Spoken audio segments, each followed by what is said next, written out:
त्याचबरोबर वरणगाव या दोनही ठिकाणचा संकल्प पत्राचं विमोचन माननीय मुख्यमंत्री देवेंद्रजी यांच्या हस्ते झालेलं आहे।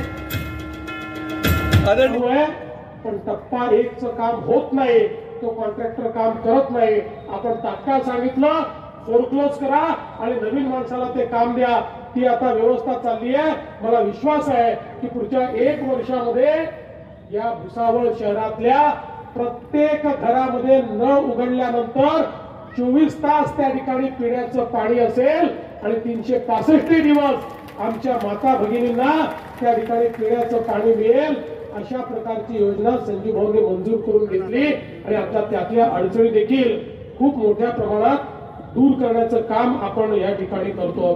आणि एवढंच नाही तर आज वेगवेगळ्या प्रकारे या ठिकाणी जो विकास आपल्याला करायचा आहे, मला सांगताना आनंद वाटतो की महाराष्ट्रातल्या शहरांमध्ये पिण्याच्या पाण्याच्या योजना आणि सांडपाण्याच्या योजना, गटारीच्या योजना याकरता आम्ही वर्ल्ड बँकेला प्रपोजल दिलं आणि वर्ल्ड बँकेला सांगितलं आमच्याकडे इतके पैसे आहेत, केंद्र सरकार इतके पैसे देणार आहेत, एवढी गॅप पडते आहे, आम्हाला एकही शहर असं ठेवायचं नाहीये की ज्या शहरामध्ये ओपन नाले आहेत।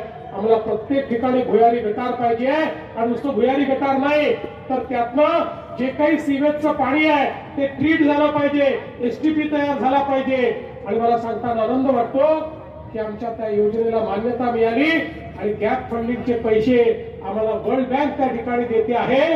आमचा या ठिकाणी विश्वास आहे पुढच्या 3 ते 4 वर्षामध्ये महाराष्ट्रातल्या प्रत्येक शहरामध्ये भुयारी गटार असेल, त्या गटाराच्या पाण्यावर प्रक्रिया होईल आणि कुठेही घाण पाणी, सांडपाणी जमिनीत चाललाय, तलाव खराब करताय, विहिरी खराब करताय, अशा प्रकारची अवस्था राहणार नाही। हा आम्ही सातत्याने प्रयत्न केलाय। आज आपल्याला माहिती आहे